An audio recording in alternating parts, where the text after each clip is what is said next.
Good morning and welcome to another episode of Unscripted and Unchained RPG Review. I am DM Bloodworth, and as you can see by the graphics, today I'm beginning a new series on the channel.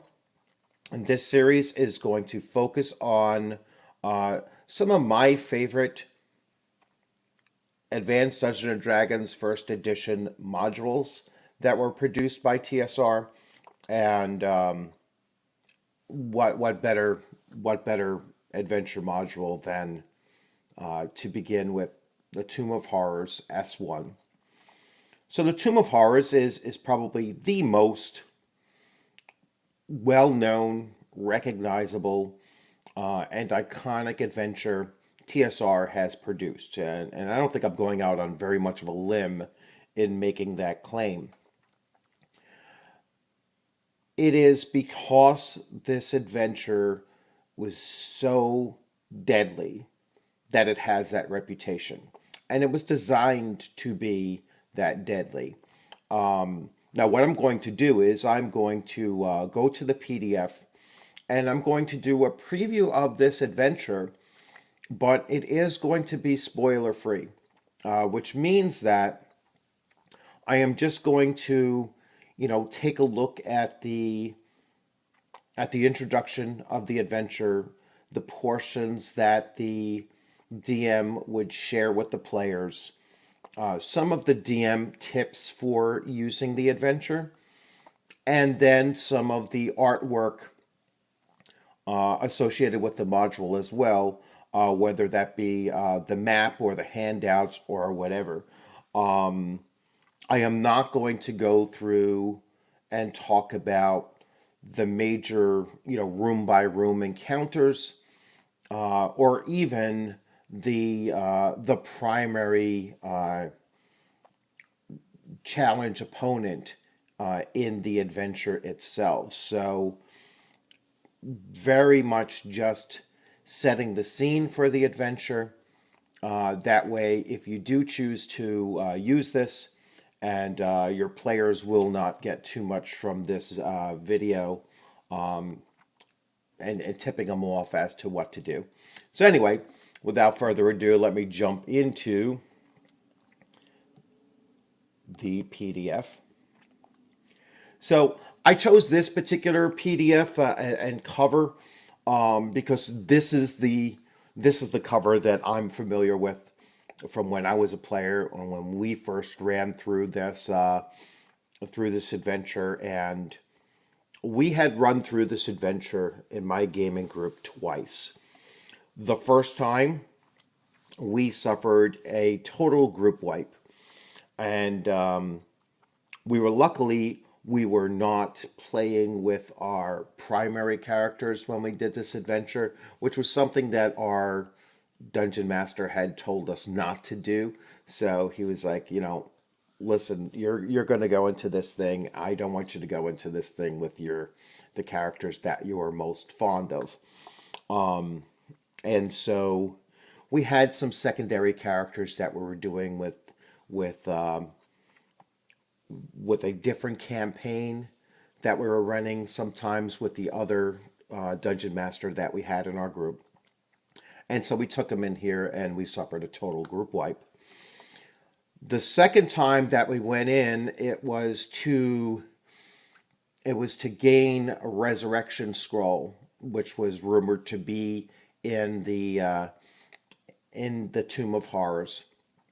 And we were trying to revive one of our other group members, because he used his primary character in this. And so our DM was kind of unforgiving about resurrection. He really didn't think that player characters would have access to that kind of an ability. NPC clerics did not, offer resurrection spells, but it was almost artifact level rarity that there were resurrection spells in the world, and he just happened to offer us to go back into the Tomb of Horrors to get this. So it was, a pretty cruel thing that he was doing, but we attempted it the second time. We obviously failed, but some of our characters actually managed to get out. My character and one other player's character. So, of the group of five that went in the second time around, only two of the five actually survived, and that's because we fled. So the let's go into the adventure scenario first. So here we have the Legend of the Tomb. The Legend of the Tomb is an old story with many parts, some of which may have been lost or obscured. Characters attempting to glean special information by consulting sages or through legend lore spells may still have difficulty obtaining as much background as they desire, for the scraps of information are often minimal and mystical. These bits of information are available as clues, and characters can make of them what they wish. Ancient burial places, ancient tombs, sorceress kings, challenges, surpassing certain death, soul eaters, treasure, great, etc. The other parts of the legend can be furnished by the dungeon master from the description which follows. The Tomb of Horrors. Somewhere under a lost and lonely hill of grim and foreboding aspect lies a labyrinthine crypt. It is filled with terrible traps and not a few strange and ferocious monsters to slay the unwary. It is filled with rich treasures, both precious and magical, but in addition to the aforementioned guardians, there is said to be a demi-lich, or however you wish to pronounce that, who still wards his final haunt. Be warned that the tales told have it that this being possesses powers which make him nearly undefeatable. Accounts relate that it is quite unlikely that any adventurers will ever find the chambers where the demi-lich Asararek lingers, for the passages and rooms of the tomb are fraught with terrible traps, poison gases, and magical protections.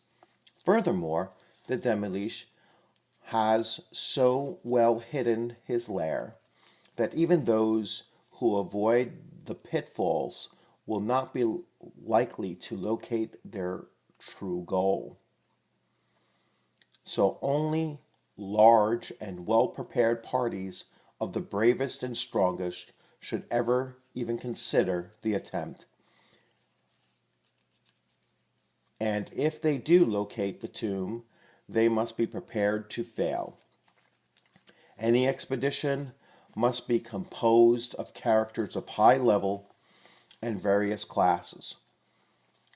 They must have magical protections and weapons and equipment and equip themselves with every sort of device possible to ensure their survival. So, in what the DM can share with the players, if the players do a variety of research and such, and possibly using spells, is the players should be prepared to bring high level characters, have a good varied party that they're going with, and to very specifically, they must have magical protections and weapons, and they must be equipped for all manner of devices, dungeoneering devices. I think is the specific thing here.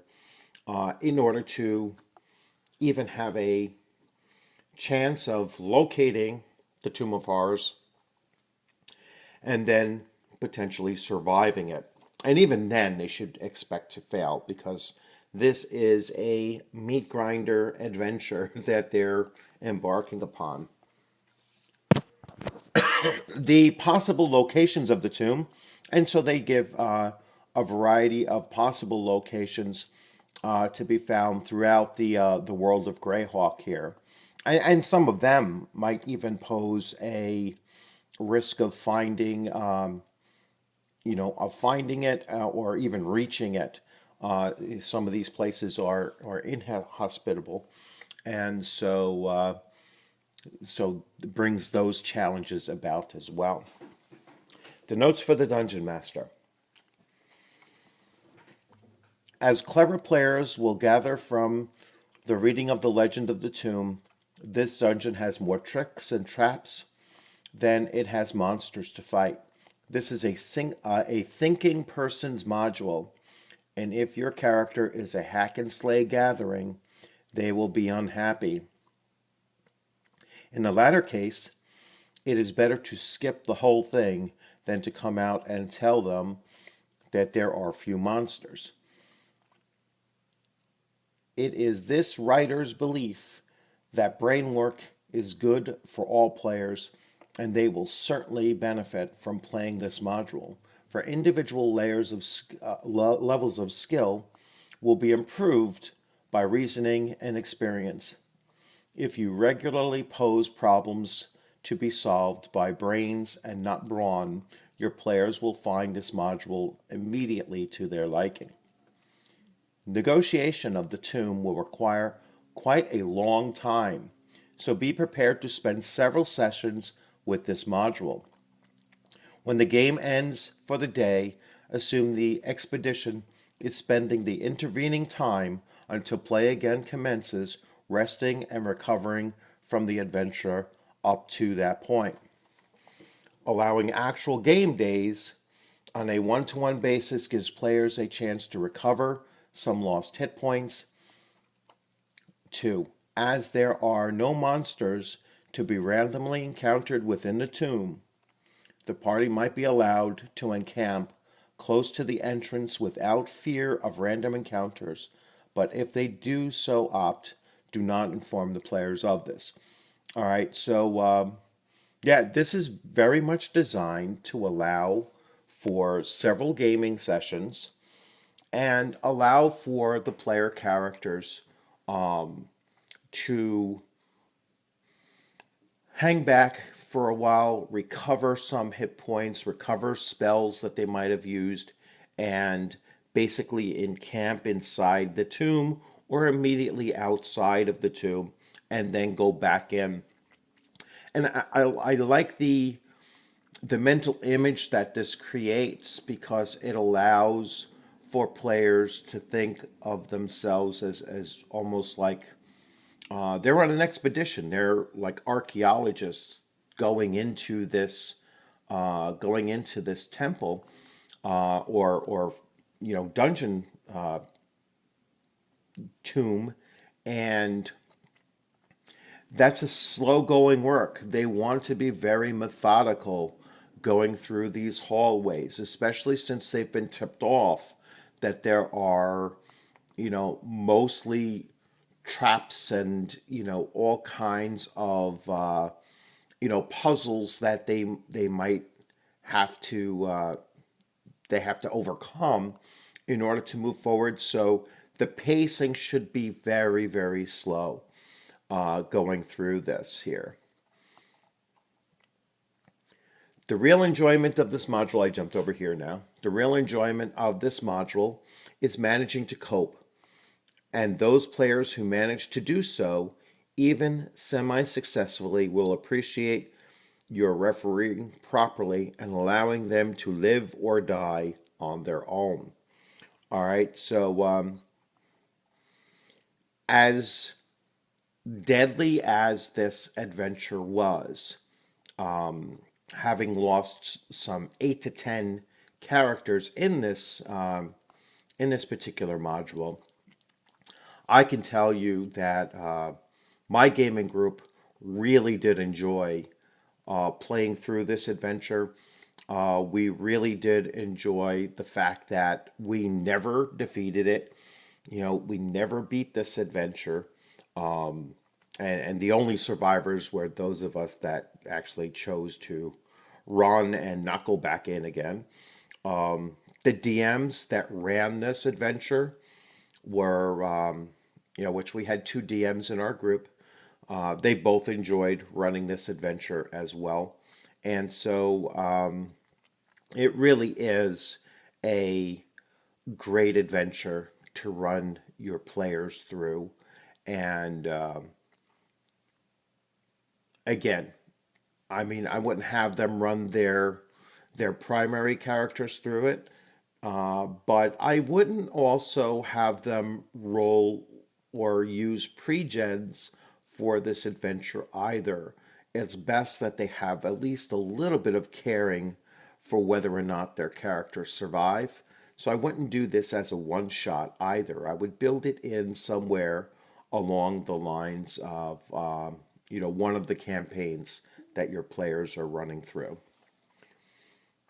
As I said, I'm going to skip over all of the content, and I just want to go to the handouts here and the some of the images.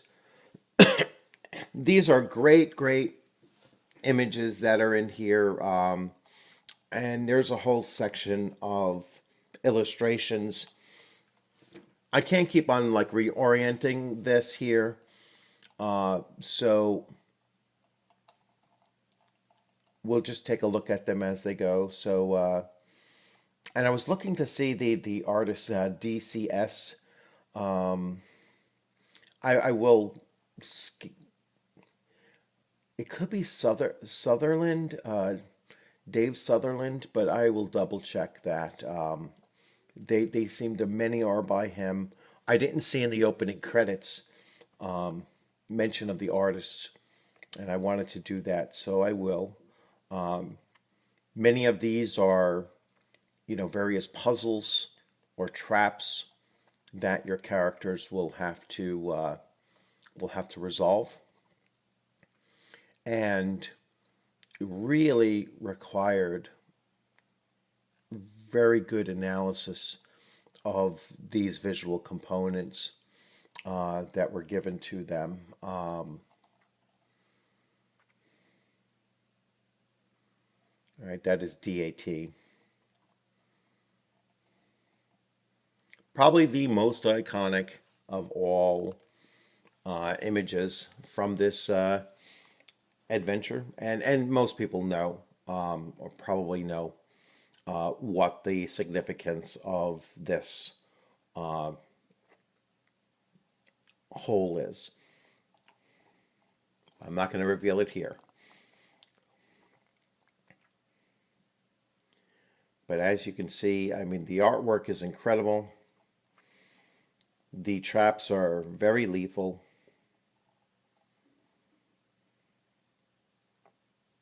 And a lot of thinking needed to be done. I will flash past these pretty quickly.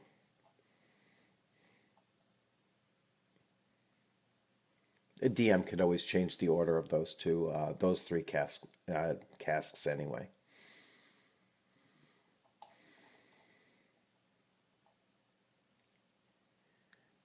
This is one of the traps that my character had survived and avoided using his abilities as a thief acrobat.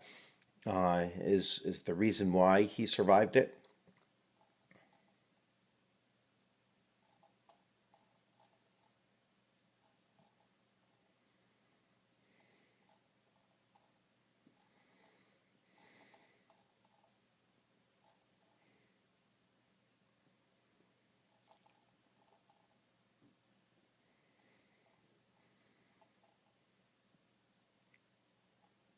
Now there's a major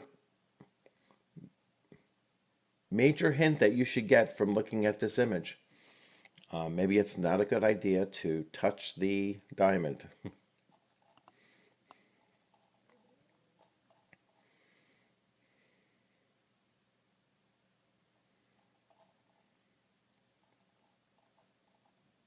but you're probably starting to get the idea of how many different puzzles and traps there were in this adventure module. And here is the map. And like I said, I won't show off too much of it. And we get here to the end where you have the list of World of Greyhawk based adventures. So you have the A series, so the Slave Pits of the Undercity, the Secrets of the Slaver's Stockade. Then you have the C series, which is the Hidden Shrine of Tamochan, the Ghost Tower of Inverness. Then you have the D series, Descent into the Depths of the Earth, the Vault of the Drow, the G series, which is against the Giants. Q, the Queen of the Demon Web Pits, which is really attached to the Vault of the Drow. And then you have the Tomb of Horrors, White Plume Mountain, Expedition to the Barrier Peaks, and the Village of Hamlet, which is actually part of a series as well, which I will get to. So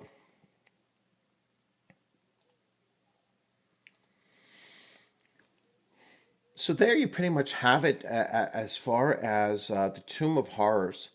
And if you like this format of just showing the intro to an adventure module without actually spoiling any of the key information, then please leave a comment in there if you approve of this format. You can give it a thumbs up if you approve of this format, and then I will continue to utilize this format for a number of I'm not sure how many adventure modules I'm actually going to show. I'm just going to go through and hit some of the ones that were either my favorites or ones that that are important.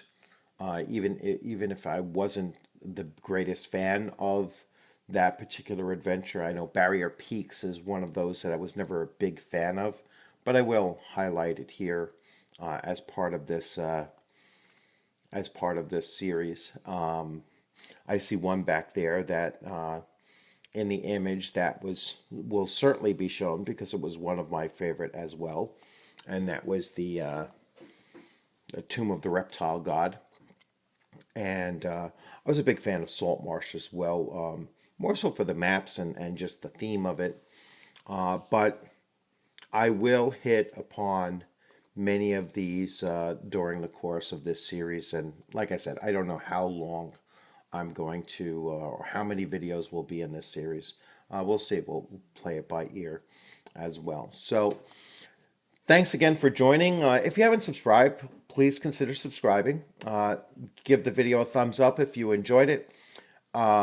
Leave your comments in there. Any suggestions of first edition Advanced Dungeons and Dragons modules that you want me to take a look at. I will, dig around, see that I have I have very, very few hard copies of these, but I do have PDFs, and if I don't have a PDF, I'll find one.